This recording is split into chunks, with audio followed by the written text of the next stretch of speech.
یہ کہاں اپنا ری نیگوشیٹ کر سکتے ہیں؟ ہارون صاحب آپ کو یاد ہوگا جب عوامی دباؤ بہت زیادہ بڑا تھا تو وفاقی حکومت نے آئل ریفائنری کمپنیز جو تھیں پاکستان میں ان سے یہ باز پرس کی تھی کہ ہمارے ہاں کون سا سسٹم ہے, کون سی مشینری ہے کہ یہ رشیا کے تیل کو ریفائن کر سکتی ہے یا نہیں کر سکتی. تو بہت سی کمپنیز نے یہ کہا تھا ہمارے پاس سسٹم موجود ہے, اس کے بعد پھر اس پہ کوئی پیش رفت نہیں ہو سکی. نہیں ہوگی نہیں نا پیش رفت. میں آپ سے کہہ رہا ایران سے گیس نہیں لے سکتے, وہ نیکسٹ ڈور ہے. آپ کو پتا کتنی کس قیمت میں پڑے گی؟ وہ تو کوئی 1/3 قیمت میں پڑے گی. اور دیکھیے نا, گیس کو پہلے ٹھنڈا کیا جاتا ہے 140 ٹیمپریچر -140 پہ, پھر اس کو ٹھنڈا کر کے پھر اس کو بحری جہازوں کے ذریعے لایا جاتا ہے, پھر اس کو دوبارہ لیکوڈ کی شکل دی جاتی ہے. پھر وہ اس سارے پروسیس میں چوری بھی ہوتی ہے, ضائع بھی ہوتی ہے. پائپ لائن میں یہ سارے نقصانات بہت کم ہو جاتے ہیں. آپ ایران سے آپ ان سے کہیں جائیں بھائی ہم مر رہے ہیں, سیلاب آ گئے, ویسے ہمارا جو بیلنس آف پیمنٹ ہے بہت خراب ہے, درآمدات زیادہ ہے برآمدات کم ہے, آپ ہمارے کیسے خیر خواہ ہیں. وہ کوشش کی جاتی, اگر وہ چین کے ساتھ بھی بعض معاملات بہتر کیے جا سکتے تھے, روس کے ساتھ بھی بہتر کیے جا سکتے تھے, مگر اتنے خوف کی حالت میں کوئی, نہ خوف کی حالت میں, نہ نفرت کی حالت میں, نہ محبت کے عالم میں کوئی آدمی انسانی ذہن ٹھیک طرح سے کام نہیں کر سکتا. تو یہ ریفائنریوں سے کیا پوچھتے رہے جی؟ یہ تیل ریفائن کرنے کے صرف پاکستان میں ہی تو کارخانے نہیں ہیں, راستے میں کتنے ملک ہیں, ان سے ہو سکتا ہے چینی آپ کو ریفائن کر دے. یہ ٹھیک ہے کہ اس میں پھر آپ کا قیمت جو ہے وہ کچھ بڑھ جائے گی, لیکن اگر 20% بچتی ہے تو کتنی بچتی ہے؟ 24 بلین ڈالر کا اندازہ ہے. 22 سے 24 بلین, 20 سے 24 بلین ڈالر کہہ لیں, تو 20% اگر بچت ہو جائے تو 5 بلین ڈالر, 1000 ارب روپے, اور اس کے ساتھ پرائیویٹائزیشن کی ذرا تیزی سے کر لیں, سلیقہ مندی سے کر لیں, گڑبڑ اس میں نہ کریں, تو آپ کا مسئلہ حل ہو جائے بڑی حد تک. ہارون صاحب, جس طرح یہ بات ہمارے ہاں پچھلے 2-4 دنوں میں کی جا رہی ہے, اور بالخصوص وفاقی حکومت کے وزراء یہ کر رہے ہیں کہ پاکستان میں سیاسی مفادات کو بالائے طاق رکھتے ہوئے ہمیں سیلاب زدگان کی حمایت کرنی چاہیے, آگے بڑھنا چاہیے. یہی پیغام آج مریم نواز صاحبہ بھی لے کے سیلاب زدہ علاقوں کے دورے پہ نکلی ہوئی تھیں, لیکن آج ہی کے دن پھر ایک آڈیو کا لیک ہو جانا, آج ہی کے دن IMF کی منظوری بھی ہو جانا, پورے منظرنامے کو کس نظر سے دیکھ رہے ہیں؟ نہیں, وہ IMF کا تو خیر الگ ہے, میں نہیں سمجھتا اس کے سے تعلق ہوگا تو یہ بڑی دورزکار بات ہے. لیکن وہ پہلے انہوں نے آڈیو لیک کی, پھر کوئی 63 گاڑیوں کے ساتھ غالباً وہاں تشریف لے گئیں جس میں ایک میں بھی خوراک نہیں تھی, اور پھر یہ کہا سیاست پہ بات نہیں کرنی چاہیے. شہباز شریف صاحب ڈٹ کے عمران خان کی مذمت کر چکتے ہیں, اس کے بعد کہتے ہیں کہ یہ سیاست کا وقت نہیں ہے.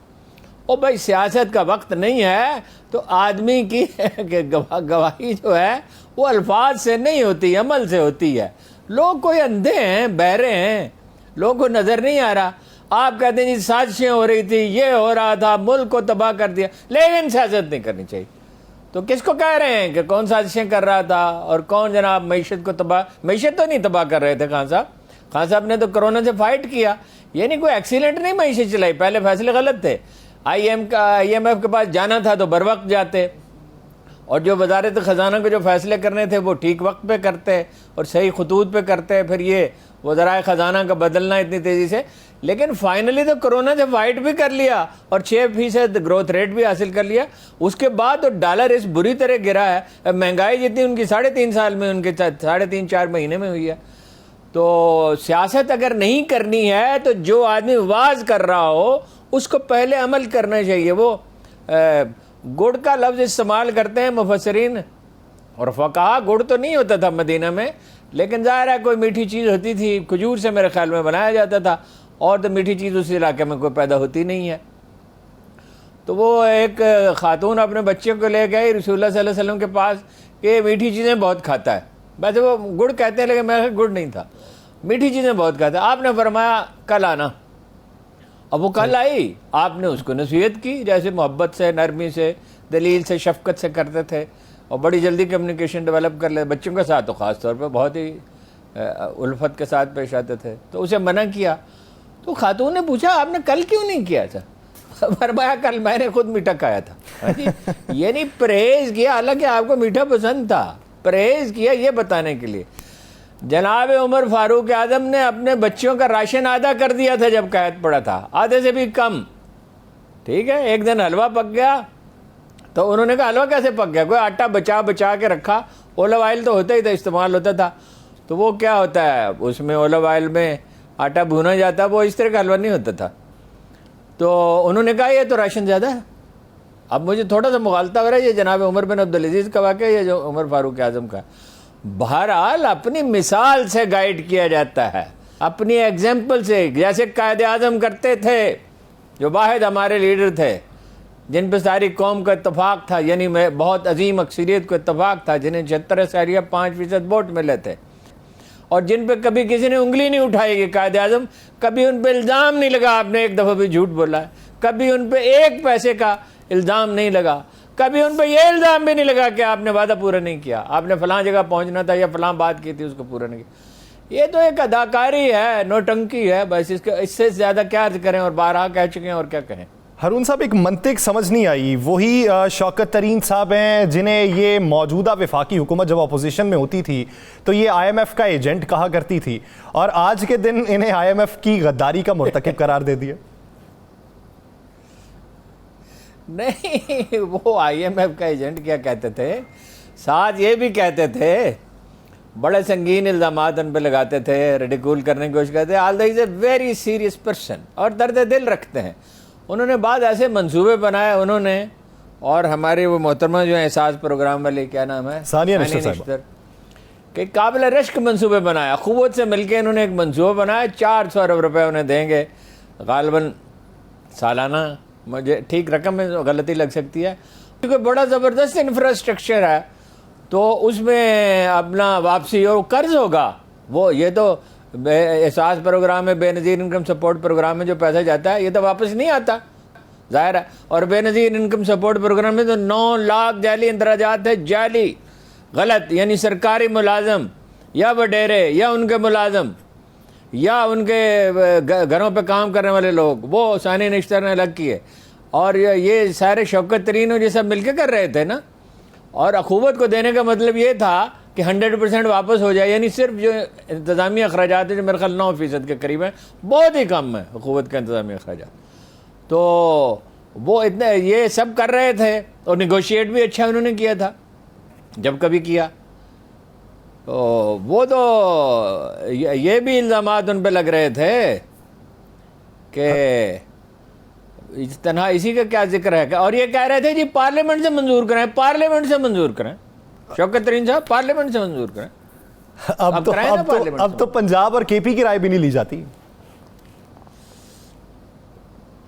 نہیں, پنجاب کے پی بھی گئے, وہ جو 5 مہینے سے مشترکہ مفادات کی کونسل کا اجلاس نہیں بلایا, 5 مہینے سے, اور گلگت بلتستان کے اور کشمیر کے فنڈ جو زر اعانت انہیں ملتا تھا وہ 0 ہو گیا ہے, ان کے بجٹ کم کر دیے گئے ہیں, ان کی امداد روک دی گئی ہے. حالانکہ یہ پسماندہ علاقے ہیں اور ان کی ایک بڑی حساس نوعیت ہے, اور ان کی آبادی کو مطمئن رکھنا زیادہ ضروری ہے. سیلاب بھی آ گئے خاص طور پہ پختونخوا میں, تو وہ ان کے ساتھ رویہ جو ہے اور بھی برا ہو گیا. ہارون صاحب, انہوں نے تو سیلاب کے نام پہ اے پی سی بلائی, اور اے پی سی کی بجائے پی ڈی ایم کا اجلاس وہ زیادہ تھا جس میں پی ٹی آئی کو دعوت بھی نہیں دی گئی. یہ گڈ ول جسچر دیا انہوں نے. نہیں, پی ڈی ایم کا اجلاس تھا اور کیا تھا. وہ دیکھیں نا, ان سے کہہ رہے ہیں کہ مدد کریں, یعنی صوبے پختونخوا اور پنجاب مل کے 80% پاپولیشن ہے, 75% تو ضرور ہوگی. تو یہ جو ہے, یہ صوبے جو ہیں ٹیکس کلیکشن میں مدد کریں, اپنے اخراجات گھٹائیں, اور 750 ارب روپے جو ہیں اس کی کمی پوری کریں. ایک طرف یہ کہہ رہے ہیں, دوسری طرف میٹنگ میں نہیں بلا رہے. او بھائی, آپ عمران خان کو نہ بلاتے, پنجاب کے چیف منسٹر کو بلاتے, چیف سیکرٹری کو بلا لیتے, پختونخوا کے چیف سیکرٹری کو بلا لیتے, ان کے دوسری طرح سے وہ مدد کر سکتے ہیں.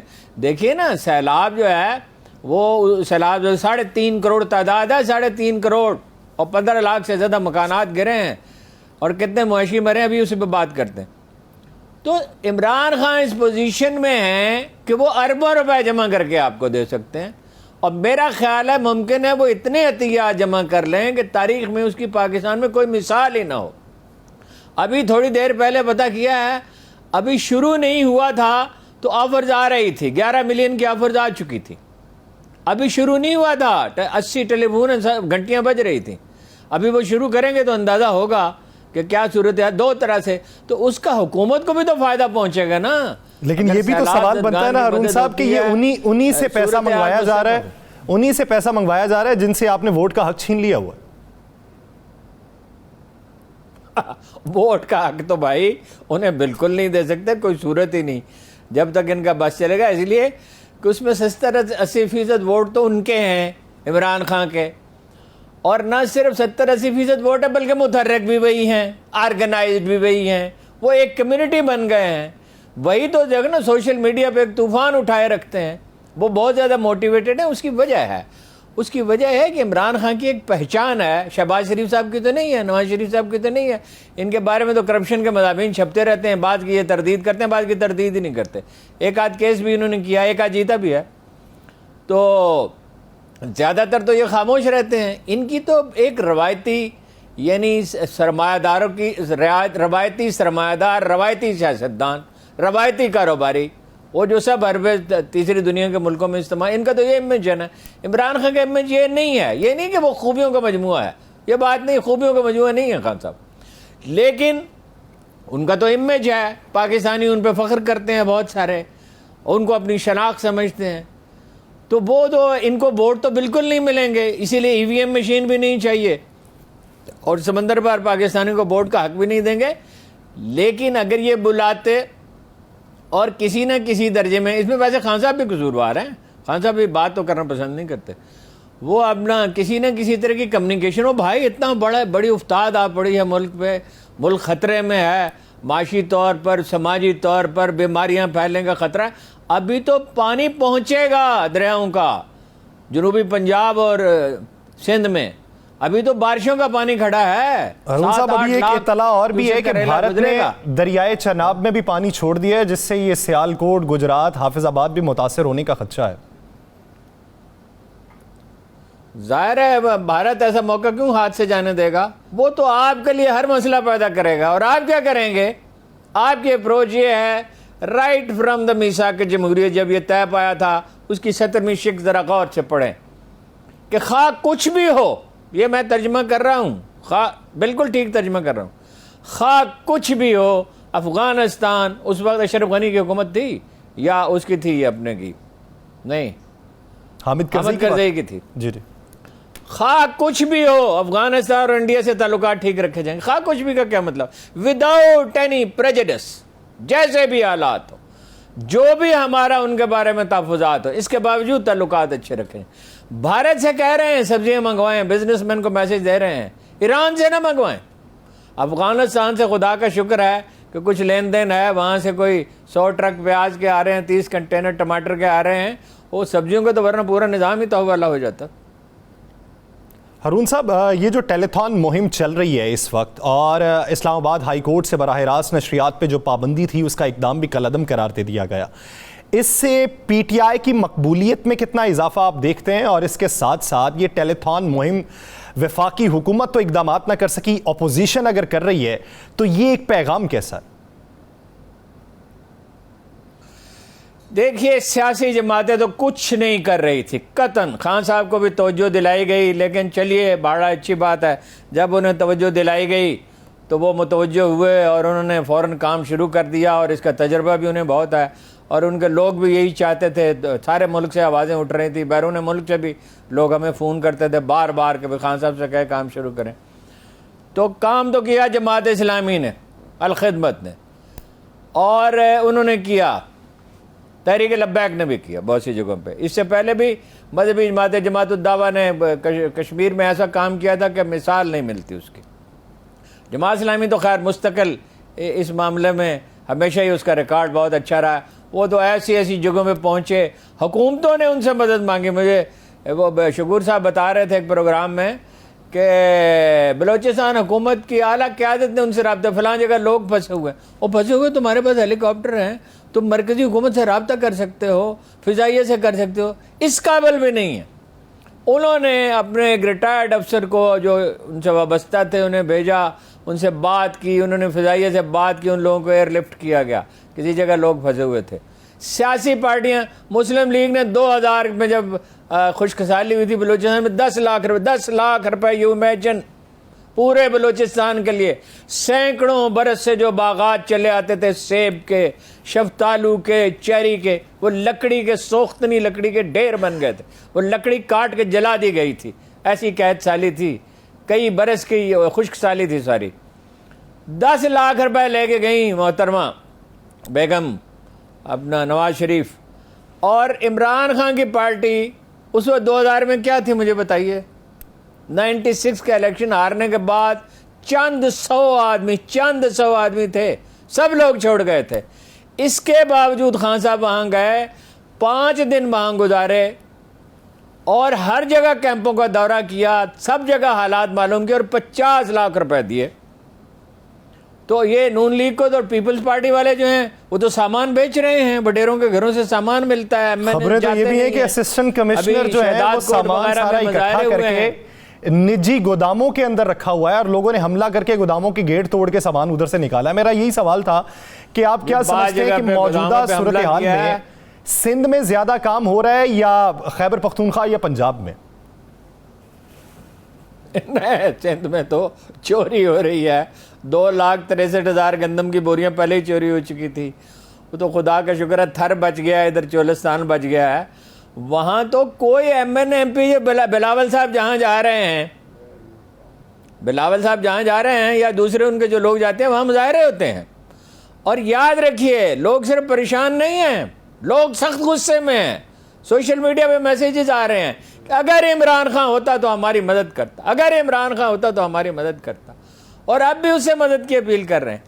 وہ زرداری صاحب تو یہ کام جانتے، وہ تو نکلے ہی نہیں نا، کہیں تشریف ہی نہیں لے گئے، علامتی طور پہ تھوڑی دیر کے لیے چلے جاتے۔ بلاول جہاں گیا وہاں لوگوں نے مظاہرے کیے اور گورنر صاحب نے یہ فرمایا یہ تمہارے گناہوں کی سزا ہے۔ بھائی گناہ صرف غریب کرتے ہیں۔ ہارون صاحب یہ کیسے حکمران ہیں، لوگوں کی بے بسی کا فائدہ کس طریقے سے اٹھاتے ہیں؟ رسول اللہ صلی اللہ علیہ وسلم نے ارشاد فرمایا جسے شرم نہیں وہ اپنی مرضی کرے، اور قرآن کریم کہتا ہے کہ آنکھیں اندھی نہیں ہوتیں، دل اندھے ہو جاتے ہیں، اور دوسری جگہ فرمایا کہ دل سخت ہو جاتے ہیں، پتھروں سے بھی زیادہ سخت، پتھروں میں تو ایسے ہیں جن سے چشمے پھوٹ بہتے ہیں۔ جب آدمی بے حس ہو جاتا ہے، شرم و حیا رخصت ہو جاتی ہے تو وہ کچھ بھی کر سکتا ہے۔ لیکن ایک آدمی آپ کے پاس ایسا نہیں ہے جس پہ اس طرح کا الزام نہ ہو، اس کو بنا دیں۔ کراچی سے کسی شخصیت کو بنا دیں، کراچی میں ایسا نیک نام آدمی ہے کراچی میں، اور جنہوں نے کراچی کا صنعت کار سب سے زیادہ کنٹریبیوشن کرتا ہے۔ اس دفعہ تو وہ کیفیت نہیں ہے، اتنی افراتفری ہے کہ ابھی تک وہ ماحول پیدا نہیں ہو سکا۔ کراچی کا کاروباری سب سے زیادہ کنٹریبیوٹ کرتا ہے جب زلزلہ آتا ہے، کوئی سیلاب آتا ہے، خشک سالی تھر میں ہوتی ہے، بلوچستان میں ہوتی ہے، جہاں کہیں کوئی مسئلہ پیدا ہوتا ہے۔ کشمیر میں جب مسئلہ پیدا ہوا، پختونخوا میں ہوا، جب آپریشن ہوا، جو بھی سچویشن ہو، ان میں سے کسی کو بنا دیتے۔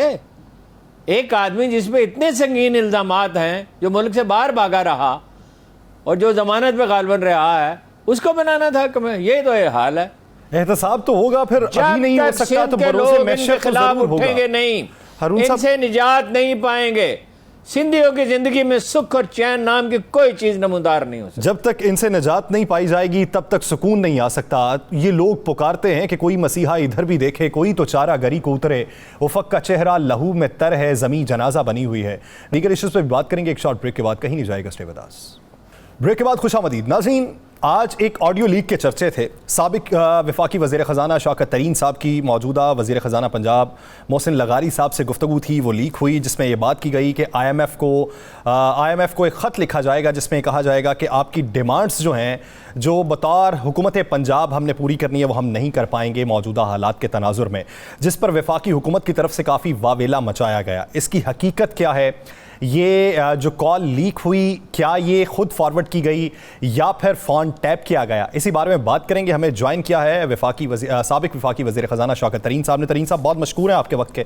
ترین صاحب اصل سوال تو آپ سے ہارون الرشید صاحب ہی کریں گے۔ میرا بنیادی طور پہ پہلا سوال یہ ہے کہ یہ آڈیو لیک کس طریقے سے ہوئی؟ آپ نے خود کسی کو فارورڈ کی، محسن لغاری صاحب سے ہوئی یا آپ کا فون ٹیپ ہوا؟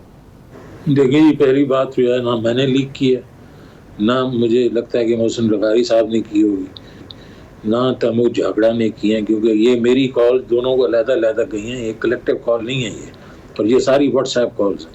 تو پہلے تو میں یہ اپنے جو بھی ہمارے ادارے ہیں ان سے پوچھتا ہوں اور حکومت سے کہ یہ پرائیویٹ جو کالز ہیں یہ کیسے لیک ہوئیں، اور مطلب کس طرح ٹیپ ہوئیں پہلے اور پھر لیک کیسے ہوئیں، کیوں ہوئیں۔ تو یہ مطلب یہ ہے، یہ تو کانسٹیٹیوشنل جو ہے انفرنجمنٹ ہے، اور یہ سپریم کورٹ کے آرڈر کے بالکل خلاف ہے۔ تو پہلی تو بات یہ ہے، اور تو یہ تو آپ کی جواب سوال کا جواب ہو گیا۔ اب آگے پوچھیں جناب۔ جی ہارون صاحب، تو سر مسئلہ تھا کیا بیسیکلی، آپ کس چیز پہ زور دے رہے تھے؟ آج تو ایسا لگا کہ بھئی جیسے سیلاب زدگان سے سیلاب سے اور سیلاب زدگان سے توجہ ہٹانے کے لیے یہ کیا گیا ہے، تو آپ نے ان سے رابطہ کس سلسلے میں کیا تھا، یہ انہوں نے آپ سے کیا تھا؟ نہیں جی، انہوں نے کچھ نہیں کیا تھا۔ ان کو تو رابطہ ہمارا جو کے پی کا جو فائنانس منسٹر ہے وہ بیچارہ 2 مہینوں سے ان کو کہہ رہا ہے کہ میں نے آپ کو خط لکھے ہوئے ہیں، آپ جو فاٹا کے آپ نے پیسے دینے تھے وہ نہیں دے رہے، جو آپ نے صحت کارڈ کے ہم نے پیسے جو دینے تھے وہ نہیں دے رہے، وہ سارے جو ہے وہ تقریباً 100 بلین روپے کا ایک نسخہ ہے، وہ آپ دے نہیں رہے۔ آپ نے ہمارے سے سائن کروا لیے کہ ہم سرپلس دے دیں گے، تو ہمارے لیے اس وقت فلڈز بھی آ گئے ہیں، تو یہ ہمارے لیے مشکل ہو جائے گا، بیکاز فلڈز پہ ہم پیسے خرچ کریں گے۔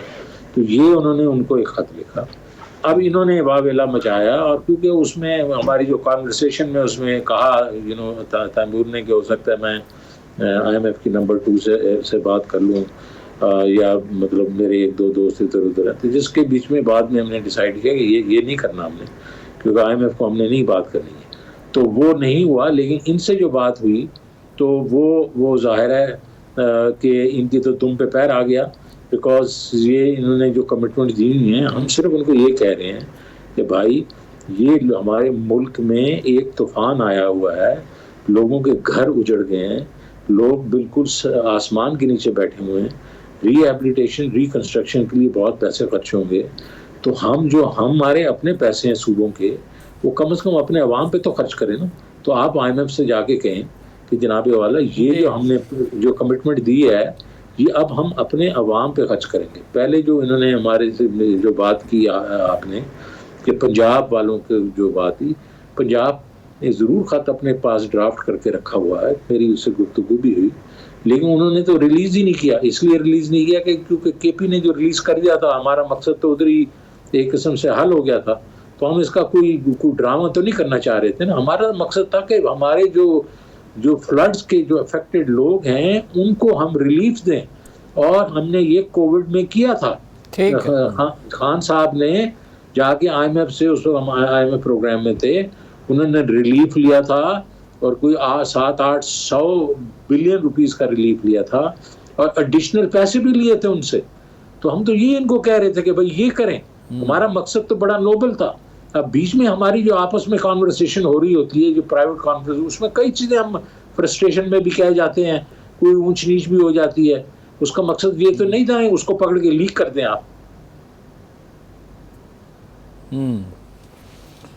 اچھا، یہ آپ سمجھتے ہیں کہ حالات ایسے تھے، اتنا بڑا سیلاب آیا ہوا، جیسے کورونا میں آئی ایم ایف سے اور دوسرے اداروں سے، امریکہ سے، دوسرے ملکوں سے ری نیگوشیٹ کیا گیا تھا، بہت سی رعایتیں حاصل کی گئی تھیں۔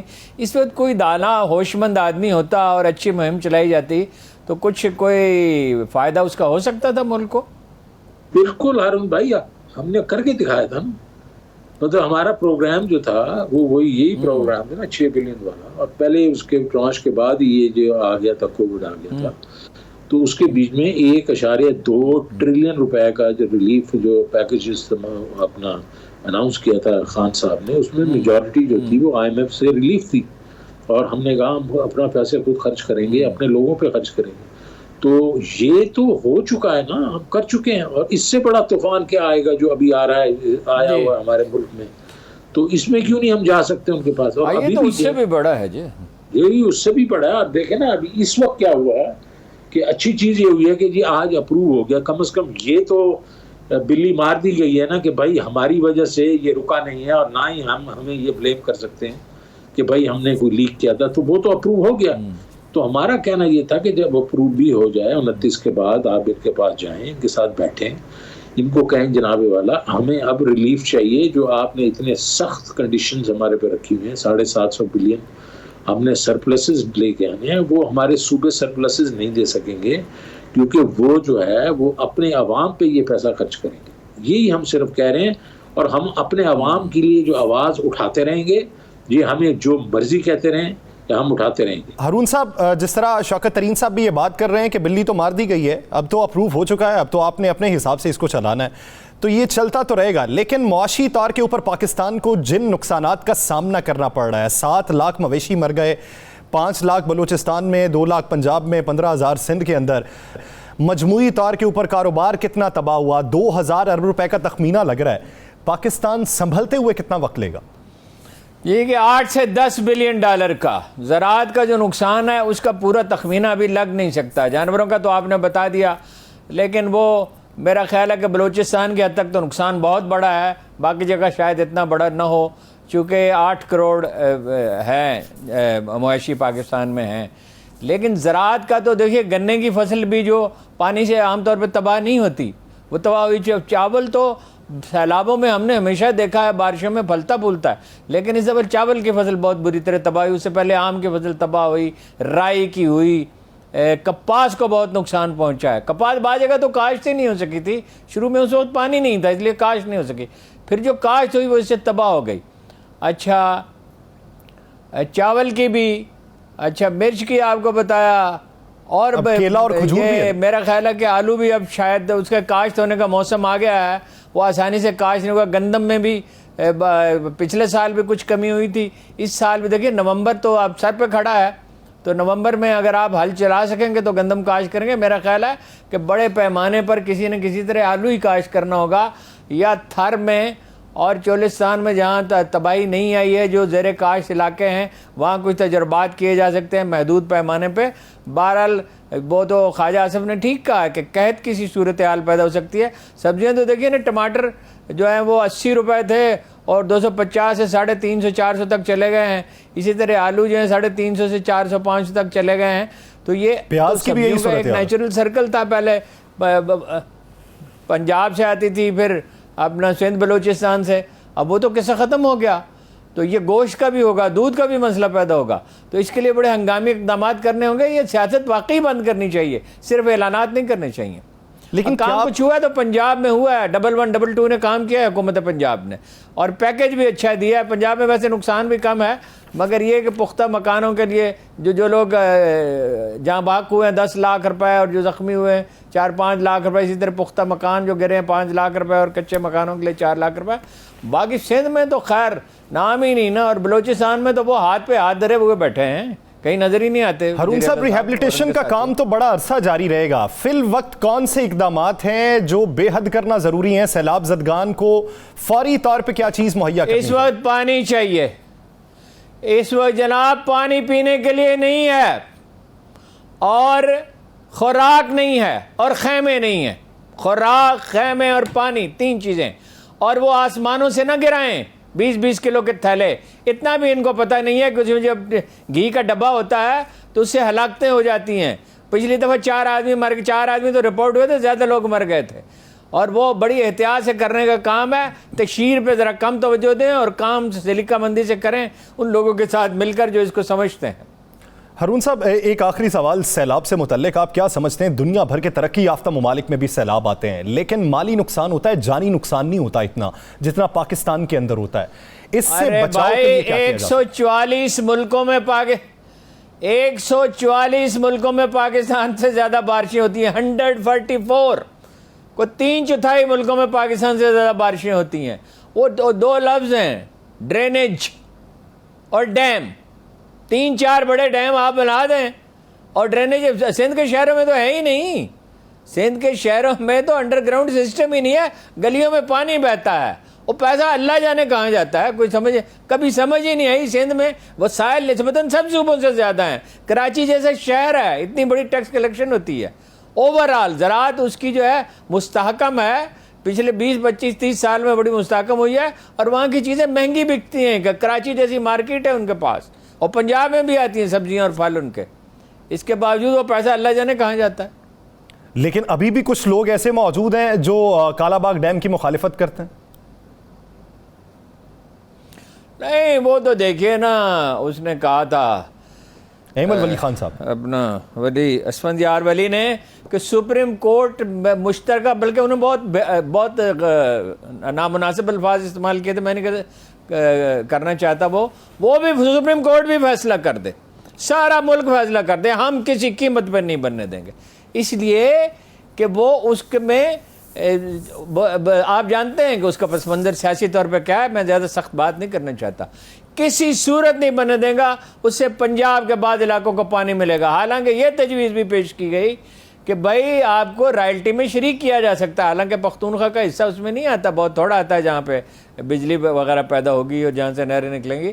اور یہ لیکن وہ دیکھیے نا، اگر کالا باغ ڈیم ہوتا ہے سیلاب کی یہ شدت کبھی بھی نہ ہوتی، اور کوہ سلیمان پہ بارشیں برستی ہیں تو راجن پور اور تونسا شریف ڈوبتے ہیں نا. اگر کوہ سلیمان کا پانی جو ہے دنیا بھر میں پانی محفوظ کیا جاتا ہے، ہم اسے ضائع کرتے ہیں اور اپنی بربادی کے لیے استعمال کرتے ہیں. ہارون صاحب آگے بڑھتے ہیں، بات کر لیتے ہیں افغانستان کے حوالے سے. انٹرو میں بھی میں اس کا ذکر کر چکا ہوں. قائم مقام ان کے جو وزیر داخلہ ملا یعقوب، انہوں نے ایک پریس کانفرنس میں پاکستان کے اوپر الزام بھی لگایا، لیکن کچھ ابہام بھی ہیں، سکم بھی ہیں ان کی بات میں. ریڈار سسٹم وہ پہلے کہتے ہیں کہ تباہ کر گیا امریکہ. دیکھیے نا وہ تو یہ تو دیکھیے نا، یہ مسئلے پریس کانفرنس سے نہیں طے ہوتے. دونوں ملکوں کے حکام کو ملنا چاہیے. یہاں یہ شکایت ہے کہ وہاں سے ٹیررسٹ آتے ہیں. ابھی تو سوات سے واپس چلے گئے ہیں، سوات کے لوگوں نے اتنا ہنگامہ اٹھایا کہ انہیں واپس جانا پڑا، لیکن انہیں اجازت کیسے دی گئی، کیسے وہ آئے اور اسلحے سمیت آئے. اسی طرح اگر انہیں بھی کوئی شکایت ہے تو یہ بیٹھ کے بات کرنے کی ہے. دو دوست ملک ہیں، یہاں سے بے پناہ عام لوگوں نے مالی مدد بھیجی ہے، اتنی سیلاب کے لیے اتنے سرگرم نہیں تھے ہمارے بزنس میں جتنے افغانستان کے لیے سرگرم تھے. تو یہ دونوں ملکوں کے معاملات ایسے نہیں ہیں کہ اس پہ پریس کانفرنسیں کی جائیں اور پبلکلی اس پہ بات کی جائے. بیٹھ کے دونوں ملکوں کے حکام کو بات کرنی چاہیے. تو ترجمان دفتر خارجہ کی وضاحت یا جواب کو آپ معقول سمجھتے ہیں؟